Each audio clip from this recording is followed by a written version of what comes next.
just taking imperfect action, actually taking action, asking the questions, and seeing what the community expects from you.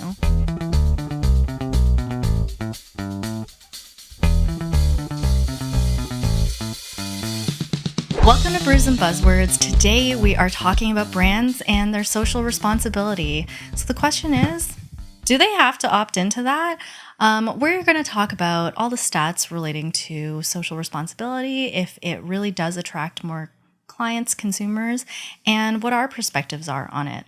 Today I am joined by Bowie, our social media specialist, and Michael, who's usually behind the camera, our digital content producer. So I'm so excited to talk to you two today. I think behind the scenes, we talk a lot about social responsibility. Like the three of us have that in common where it's pretty valuable to us, I would say, in like how we spend. Our dollars feel like votes. Bowie, what's your perspective on brands and what social responsibility they have to have? I think entering into this decade of the 2020s, brands have to be socially responsible. There's no space for anyone to not speak and have their actions match their words. And Michael? Yeah, no, I'm totally on board with that. I think it's something we've heard a lot, and I think the trend continues, but not having an opinion or not voicing your opinion is saying something in and of itself. And I think especially younger generations are a lot more aware of brands because social media, every brand is able to have that voice. And because we're also more socially aware, we're more cognizant of when brands aren't making that commentary, not joining the conversation. And I think it's becoming increasingly important as the years go on. Yeah. What are the stats again? Like something like 75% of millennials or like even higher percentage of Gen Z, like really take into account social responsibility from like anyone they shop from.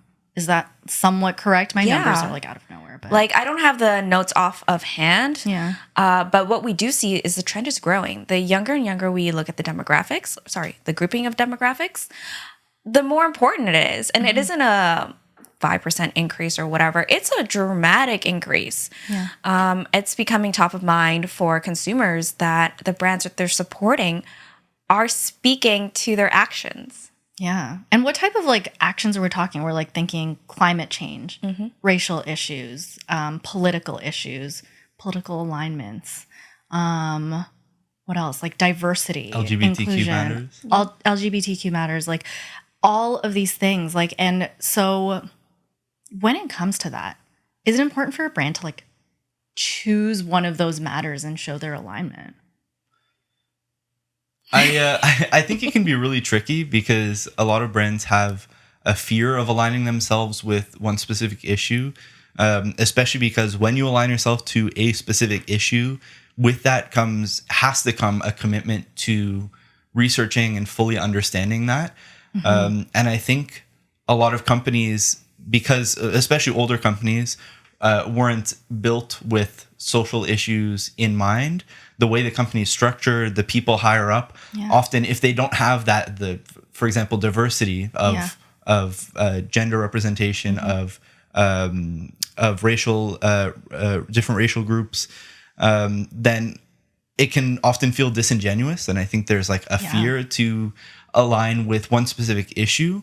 I think it's important to, first of all, be aware and educate yourself as a company, as an organization, before you even dive into making a big statement about something. Making sure that you understand the issues, first of all, is really important. And it really shows when companies don't do that research and don't look into it. Right. It's very apparent. And I think as the years go on, people are getting a little better at sensing when things are disingenuous. Right. So yeah. Just to add on to something you said that was really interesting. You were talking about how executive leadership, the people at the top, might not be super educated on these matters. Most of the time when it comes to social responsibility, we actually see that it's started by middle managers. These are initiatives spearheaded by middle managers, and that's one of the reasons why we see so many disconnects between actions and the words that they speak. When it comes to social responsibility, it's something that needs to, in some sense, be carried out at all levels of the organization. Of course, the basics, treat everyone with respect. You should not be discriminating. That should be clear.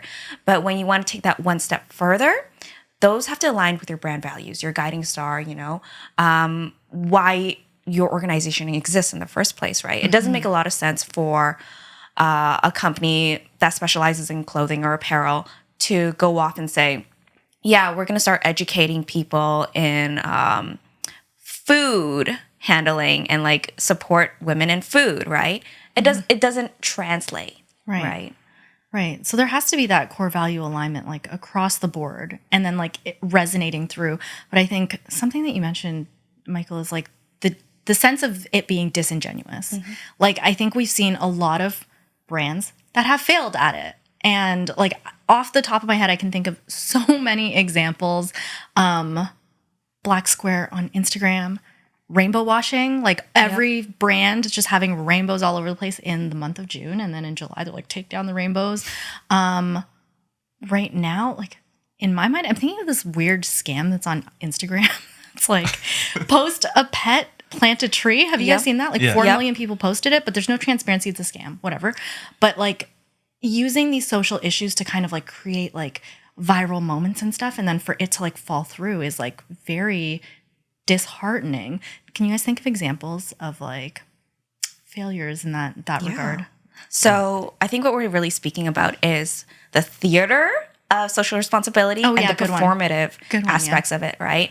The one that I'm always thinking about that happened semi-recently was Coach, who for a very long time was talking about how they're sustainable, how they're trying to get more ethical in their practices, both in production as well as like the foundations that they support. But then they participate in product destruction. It doesn't align because it's super wasteful. We know the fashion chain is probably one of the more immediate ways that we can help with climate change. And immediately we saw backlash once that came out. And that product destruction was like somebody had like exposed them because they did what? Dumpster diving, found a bunch of just slashed bags. And the bags were just what? Returns, old lines, things that they were just trying to like discontinue. They get insurance money for every product destroyed. So that's why they do it. I didn't even know that. Yeah. So rather than taking the full loss of an old product or still having it on the shelves and having to deal with it, they said, F it. We're just going to destroy it and at least we get some percentage back, Right. I know that exists also in the music industry. I love guitars. I've spent a lot of time in guitar stores. And something I've heard is a lot of larger brands will refuse to let stores stock like what's considered like B stock. So if there's like a minor dent, a little ding, there's an issue with like a tuner or something that normally would be a very easy fix or that somebody wouldn't mind, especially like a young guitarist who wants to pick up a more affordable instrument. They aren't able to do that because these big brands would rather have like this pristine image. And so they say, destroy the guitars, throw them out in like dumpsters. I know brands like Gibson, which sadly I'm a fan of their guitars. So it makes me sad to know that that's true with them. I know Fender does the same. So yeah, sadly a lot of companies participate in that. And I think it is mattering more to more people now, especially as we're trying to eliminate cycles of waste. I know a lot more people are more open now to things like thrift shopping. Yeah. I know half the clothes I get now are from Value Village, which I know also isn't a perfect company. Yeah.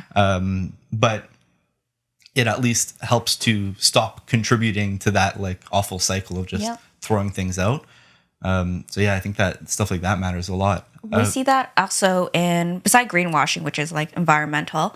We also see that with like rainbow washing and with pink washing, which is breast cancer, right? Yeah. Like, I believe there is a fantastic documentary that was produced in Toronto about how Unilever, one of the primary, it might have been Johnson & Johnson, one of the conglomerates that specializes in home good products. Yeah. Their products carry things that we kind of know are most likely to be carcinogens, yet they're also the largest supporter of the breast cancer marathon that happens every year, There's a lot of contradicting actions and statements being held here.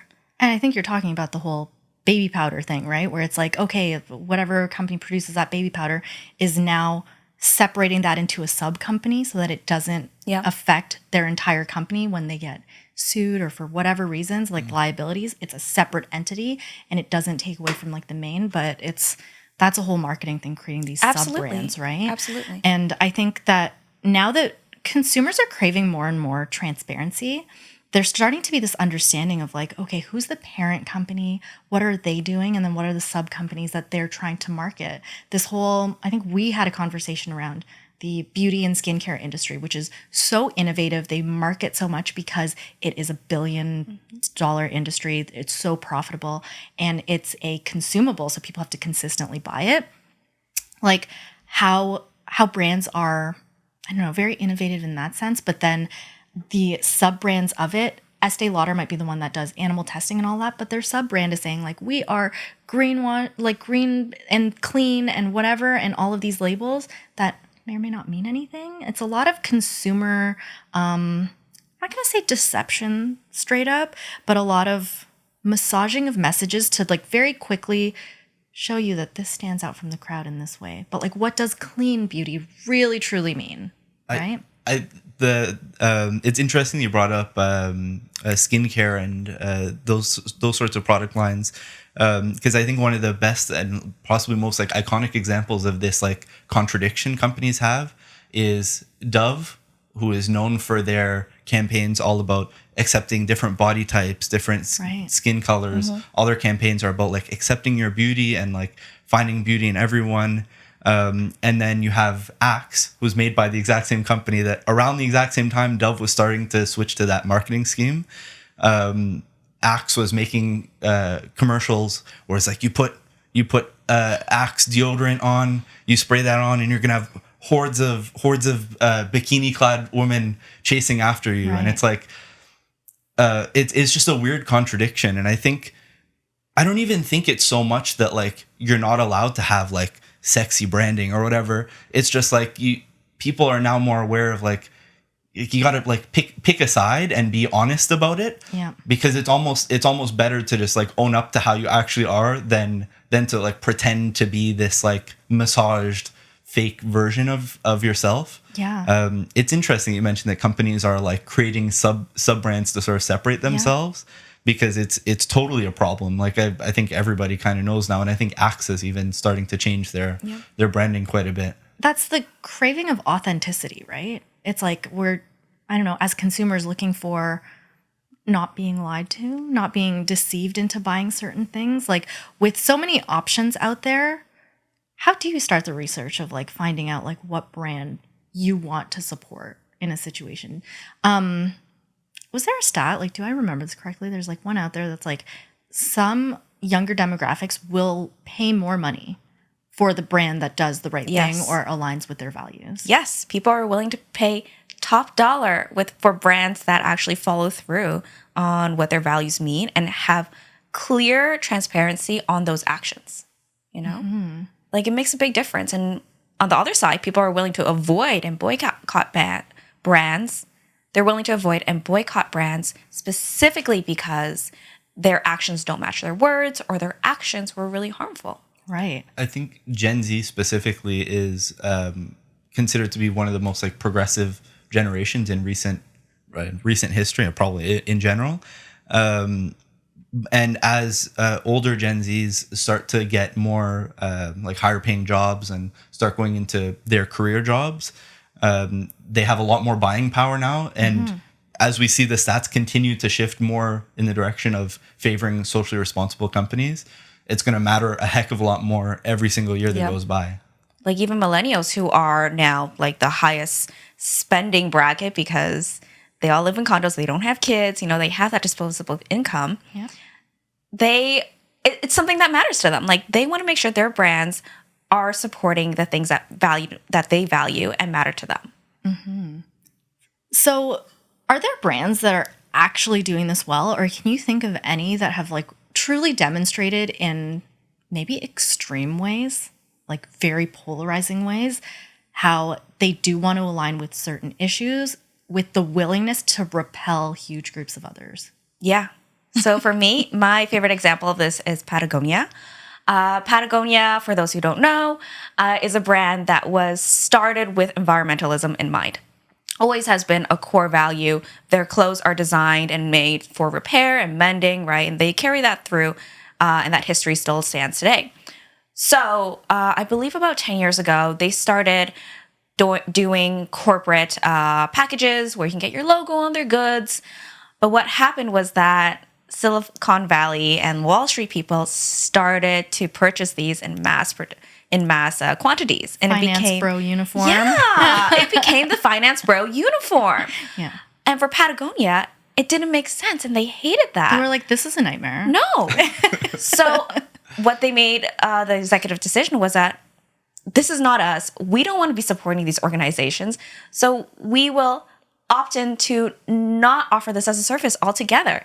And of course, anyone who works in B2B knows that those are major contracts, like hundreds of thousands of dollars. Oh, yeah. Yeah. Well, you sell thousands of units at a time exactly. because you're just supplying them as the swag for your whole company. Absolutely. So it's major sales, but they were just saying we We'd rather reject not. this image, right? Yeah.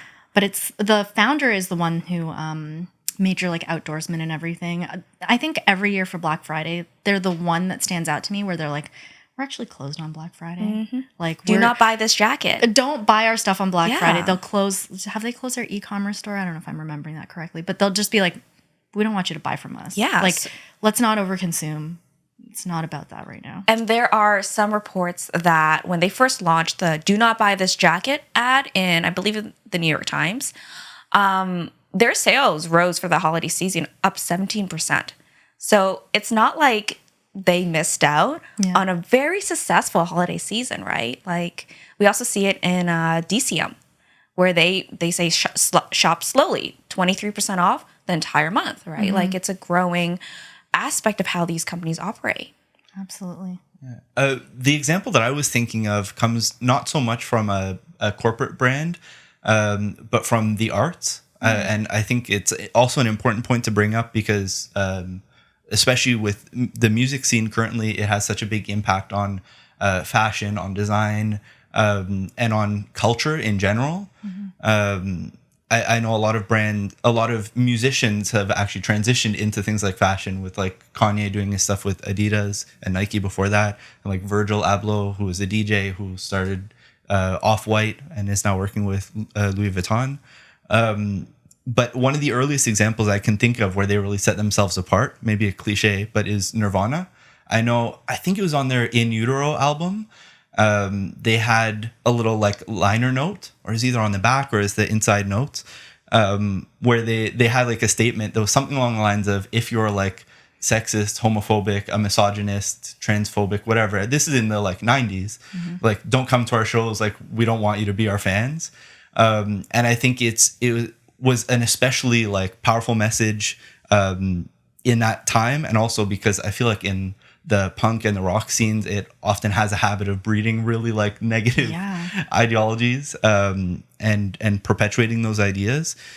So I think it's cool to see when musicians and artists also champion those messages. I think it extends a lot beyond just big corporations. And then when big corporations see an artist as big as Nirvana, or shoot, I can't think of a more recent one. I had one on my mind, but it left. I think that also influences how brands feel, how comfortable brands are with making those statements like that. Now it's not a big deal to say gay people should have rights. Of course, we don't hate gay people and we're not misogynists or transphobic, but it was a big, powerful statement, and I think that type of stuff has a big impact on corporations and brands. I think so. A lot of these things, they have to start from artists, or they have to start somewhere. And where I'm thinking, I'm starting to see it a lot, is a lot of tattoo artists in shops now, right on Instagram profiles, wherever, they're just straight up writing no turfs. And I'm seeing it so frequently. I'm this is probably a huge problem in their industry in general, that they're just they have to point that out all the time. No turfs, no fascists, no racists. Yesterday, my husband brought back some beers from a brewery at Rainhard, which is in Toronto. And I was looking at the one label because it looked really like crust punk kind of label. And the beer was called Mash the Fash, I think. And on it said like pro beer, anti-fascist. And I was like, what the heck? Like, I was like, this is like a kind of extreme political statement. Like, not extreme in that, like, well, it's not wrong, but like, I was looking at that and I was like, that's awesome that they like put their political alignment so forward on their labels of beers. And it was like collaboration with another brewery. And I was like, hey, aligns with us. Like, obviously we bought the beer, you know? In that like small way, you're kind of like, those are our beliefs. Yeah, like when we look at consumers, the reason they purchase for brands versus like a consumption for what is it called? Oh my god, brand. You have in your PowerPoint brand versus product, brand versus commodity. Commodity. Sorry, I'm gonna restart that. Yeah. So what we see with brands, what we see with consumers is that they want to purchase from brands. They're not shopping for commodities exactly, and the reason they do that is because they want to align their values, right?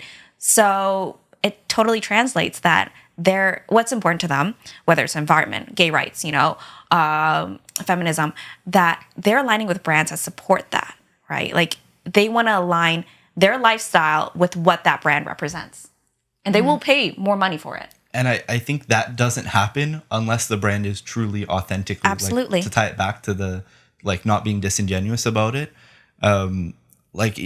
This is another like cliched, over talked about example, but I remember when Pepsi did the whole I don't even remember what they were trying to like imitate, but they had a whole ad where there was this big protest and everything. Oh, you're talking about the Kendall Jenner thing? Yeah, and it was like here's a Pepsi, we're gonna solve like police violence with. Oh God, and Pepsi. it was like at such a weird political time when it's like the statement was like, having a Pepsi, everyone would chill out. Like, have a Snickers, you know? Right. Like, it was so odd. But it's like when you can tell that brands haven't like done their due diligence, and it's very much just a marketing thing. That's when that authenticity isn't there. They're just trying to tap into that. Yeah. And I think this could open up a whole other conversation here. But when brands realize the importance of social responsibility, but then take to it without that further understanding, that's when they go wrong and they do a Pepsi being handed over to stop a protest or whatever. Yeah. And to keep in mind with that ad too, it was so generic.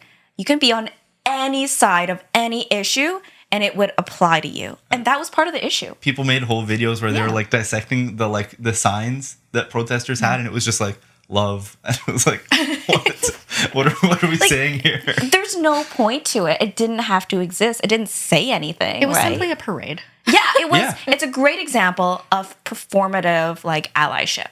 Yeah. For nothing. And that performative aspect is like truly what you would want to avoid as a brand, right? Like to say, sounds like hey fellow kid, sounds like you like social stuff.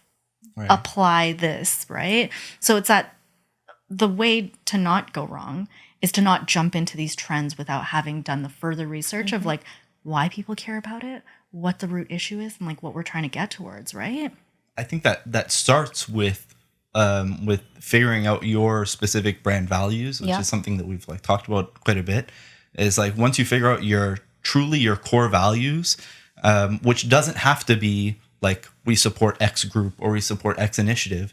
It's for example, if inclusivity is a big part of your brand, like in terms of gender identity, sexuality, then once you have those, it's truly what you believe in, like from the top down, and everybody within your company is on board with it, and putting the necessary practices in action to support whatever issues those things may be.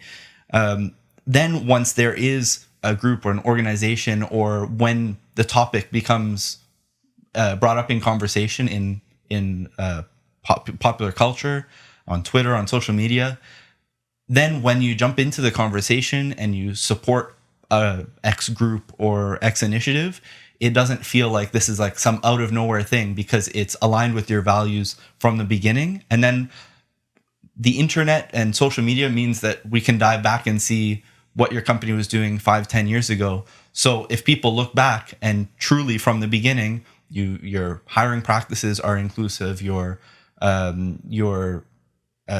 everything you've stood up for up to that point has been in line with what you're saying right now, then there's no reason for people to think that like that's disingenuous, right? I think that leads to this conversation around canceling. And I think a lot of older demographics are very willing to say, like, Gen Z millennials are so quick to cancel brands, cancel things that are happening. What are your thoughts on that? Because to me, I'm like, I just choose not to spend my money there or invest my energy into it. Pepsi is not canceled to me. They're still profiting just fine, or whatever brands. Like, what are your thoughts on brands and that fear of cancellation? I think when it comes to cancellation, honestly, it really happens on a personal level. And you might get some backlash, but we know for a fact that these companies still exist. They're still thriving. It's simply accountability, right? Yeah, but there's that's all no it is. actual consequence to a cancel, which is I choose to divest my energy from it. Exactly. Yeah, I think like the term cancel culture as it's commonly used now is like, first of all, overused, because I don't think cancel culture really exists for big brands and personalities as like people think it does. Like I heard an example on a recent podcast. I can't remember what it was, but it was saying like it's hilarious hearing a lot of like comedians and stuff complain about cancel culture on their 2-hour podcast that's listened to by millions of people. Like, Absolutely. are you really canceled, or do people just now have the ability to communicate Yep. their feelings on social media? Yeah. Like I remember the Yeah. Oscars for the longest time. They were going on no problem. And finally, one of the years, people decided, yeah, we should speak out about the lack of diversity in the nominations. And it's not like people didn't know about it. It's not like this was an issue that just happened out of nowhere, right? Like they got letters about it. But now everybody could send a letter and everyone can see everyone else's letters. And it's that feeling. It's more of a feeling for like that organization than anything else. But it passes, like, and it's a personal choice to make sure, again, like that energy is not being wasted. Yeah. And that social change has to happen from Yeah. somewhere, right? It's Agreed. like, okay, other people have realized that this has been happening. So it's absolutely like, I agree with like that podcast thing you heard. I think I heard a similar one where it was just like, okay, once, a celebrity does get canceled by who, first of all? And then whoever's on the opposite side of that saying like, oh, that shouldn't have happened. They go on their like canceled apology tour. Yeah. And then they get this like Yep. whole big new platform Yeah. where their new platform of talking about everything is about how they've been canceled and how there's like too much of that. And it's like this apology tour, book, podcast appearances, etc., is like a whole other burst of energy for them on that side. Yeah, like YouTube personalities Yeah. thrive on that. They The Pauls. thrive. Yeah, the Pauls. And all those videos are monetized. Every time they're Of watched, course. Yeah. they get ad revenue. Like there is an economy in cancel culture itself, which is radical. There's like nobody's having problems with being canceled. Like No. the James Charles, your Jeffree Star, your all of these like the makeup people, everything. Like it's like they're not canceled. They still have their platforms, right? So should brands be fearful of being canceled? I think the conversation has to start somewhere, personally. And as long as whatever you're speaking about is truly aligned with your brand, you shouldn't be afraid to start making those marks, start that conversation. Like it has to start somewhere. And again, we have seen from like Patagonia and other brands that aligning your values with your action, your corporate or your social responsibility, it really shows to your consumers and can really affect your bottom line. I almost think brands shouldn't be so fearful of cancel culture so much as they should see it as what the community and what the culture cares about more. I think if you have that fear of being canceled, it's almost a good opportunity to think to yourself, maybe it's time to rework my values and think about what we really care about as an organization and start taking the steps in the right direction. Because unless you are a huge organization and you have thousands of people talking about you, or if your whole community is talking about you, you shouldn't be too afraid of it affecting your bottom line. But you should be aware of like if a larger brand gets quote unquote canceled or a bunch of people come for them on social media, take that as an opportunity to go, is there something I'm doing right now in my organization that that people care about and is clearly a big issue, and what's something I can do to course correct that, so that not so that I don't get canceled, but so that I have values that are in line with the things that will help my community, support the people around me, and ultimately make my company a better place to work and provide a better service to the public. You always have to be producing value, right? And this is a major value for consumers, also your staff and everyone involved, but it's such a major opportunity, and it can definitely increase your brand and your bottom line. I think in that conversation of social responsibility as a brand or even as an individual, it's about that willingness to take imperfect actions. Yeah. And like that's one of our core values as a company, is like progress over perfection, essentially, is like how it boils down. But that progress over perfection means that you're going to take an action that may not be perfect.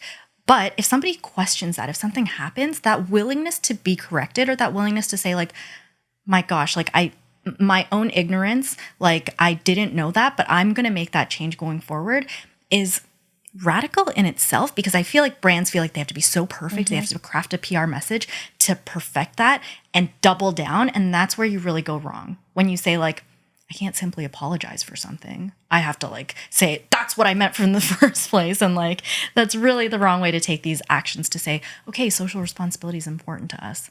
There's a lot of nuance in it. And I think people are willing to forgive also.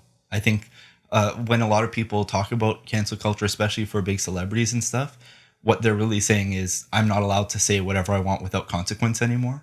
And that's what the rest of us do. Yeah, you are allowed to say whatever you want, but you have to also be cognizant of how people will respond and how it'll make other people feel. And I think if you're going into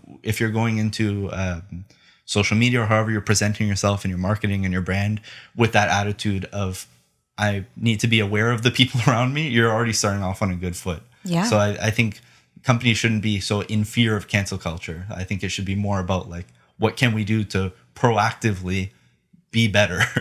Absolutely. And I think that's a great approach to take, just taking imperfect action, actually taking action, asking the questions, and seeing what the community expects from you. So I think we had a great conversation today. In conclusion, let's be authentic about things, brands. We really want to see it. We want to see what you're really leaning into in your beliefs and those values, and make sure those are always presented. Thanks for the conversation today, you two. Thank you. Thank you. If you're into web design, digital marketing, or management, this is the channel for you. We're going to continue to produce some great content, so subscribe below or hit the little bell notification button to let you know when we post our next video.